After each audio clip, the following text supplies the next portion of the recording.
هنتكلم النهارده عن اشهر واهم المحامين في العالم كله، واكتر واحد بياخد اتعاب في مصر، ممكن العالم كله كمان. اسمه دايما مرتبط بالقضايا اللي بتثير الجدل في الوطن العربي كله، زي قضية الرئيس حسني مبارك وقضية الجاسوس عزام الاسرائيلي. طبعا عرفتوا هنتكلم عن مين في الفيديو ده، وهو الثعلب العبقري فريد الديب.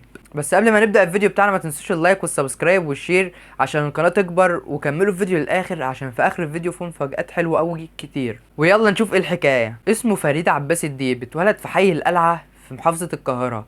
اتولد سنة 1943. أسرته كان حالة متوسط ماديا، وكان بياخد كتاب في السيدة زينب وحفظ القرآن وهو بيدرس لحد ما دخل كلية الحقوق سنة 1958 واتخرج منها سنة 1963. طلع بتقدير عام جيد جدا وقدم أوراقه في النيابة وفعلا قبل في النيابة. كان معروف وسط أصحابه وزمايله بالذكاء والانضباط الشديد قوي، وفضل يتنقل وسط شوية نيابات زي جنوب القاهرة والويلي وشرق القاهرة لحد ما مثل النيابة سنة 1969 في دايرة من دوائر محافظة سوهاج. وقتها كان الوضع العام في مصر ما كانش حلو خالص، والدنيا بايظة بسبب النكسة، وده خلى يبقى في عداء وانتقادات جوه نادي القضاة ضد الرئيس الراحل جمال عبد الناصر. وبسبب شهادة كتير من المسؤولين في مذكراتهم، فوزير العدل وقتها قدم كشف بأسماء عدد كبير من القضاة اللي بيهاجموا النظام والرئيس، والكشف ده أيده وزير الداخلية برضه وقتها.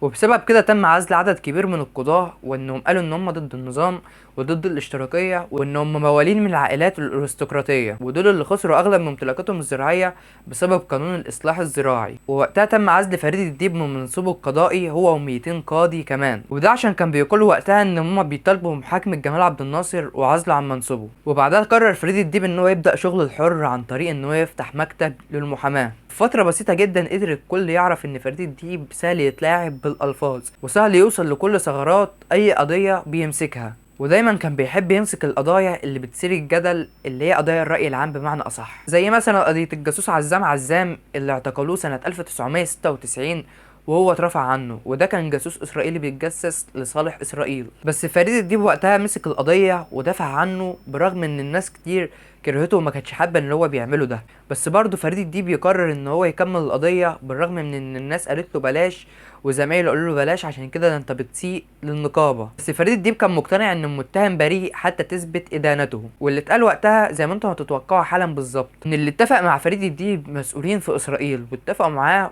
ووكلوا له القضيه بعد ما عطوله اتعابه كلها. بس خسر فريد الديب القضيه واتحكم على عزام بالسجن 15 سنه مع الاعمال الشاقه، وتنفذ الحكم فيه فعلا لحد ما طلع مقابل الافراج عن 6 شباب مصريين اعتقلوهم في الأراضي الفلسطينية المحتلة. وما ننساش ندعي لإخواتنا الفلسطينيين إن ربنا ينصرهم. ومسك كمان قضية راجل الأعمال هشام طلعت مصطفى اللي اتورط في قتل الفنانة اللبنانية سوزان تميم جوه شقتها في دبي. وعلى حسب ما اتنشر في أوراق القضية إن المتهم دفع مبلغ 2 مليون دولار لضابط أمن الدولة المصري محسن السكري مقابل إن هو يقتل الفنانة. وبعدها اتقبض على محسن السكري وحققوا معاه، واعترف إن اللي قال له يعمل كده هشام طلعت مصطفى. وطبعا دي قضية رأي عام ودافع عنها فريد الديب بكل عبقرية، وأصدرت جنايات القاهرة حكم الإعدام ضد المتهمين. بس نجح فريد الديب بالطعن على الحكم واتحكم عليه بالسجن 15 سنة بس.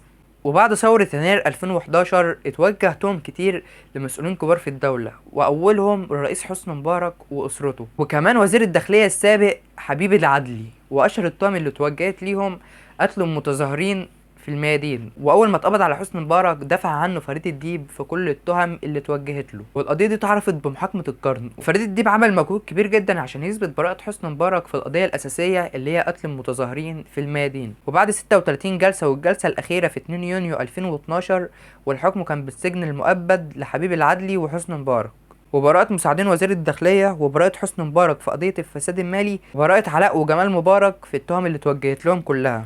وبعد طعن فريد الديب على حكم الرئيس مبارك أخد براءة لعدم وجود أدلة. وآخر قضية مسكها فريد الديب هي قضية قاتل نيرة أشرف اللي هو محمد عادل. ومحمد عادل ده كان من أسرة متوسطة ما تقدرش على أتعاب فريد الديب يعني، بس على لسان فريد الديب نفسه قال أنا متطوع للدفاع عنه مش أكتر. والكل كان مستني مرافعته قدام القاضي وهيعمل إيه بالظبط وهيجيب له حكم إيه. بس للأسف ما كملش القضية للآخر بسبب إنه توفى 25 أكتوبر 2022 وعن عمر 79 سنة. وكان كل حياته زي ما قلنا في المحاكم، وان هو يمسك القضايا اللي بتثير الجدل، قضايا الرأي العام، رحمة الله عليه. وعلى فكرة فريد الديب كان عنده بنت اسمها حنان، كانت متجوزة من الفنان تامر عبد المنعم، واستمر جوازهم حوالي 14 سنة، وخلفوا بنتين، واحدة اسمها كارما وواحدة اسمها سلمى، بس انفصلوا في سنة 2016. وبكده الفيديو بتاعنا يكون خلص، ولو عجبك ووصلت لحد هنا متنساش اللايك والسبسكرايب والشير، وكان معكم حسن الخولي.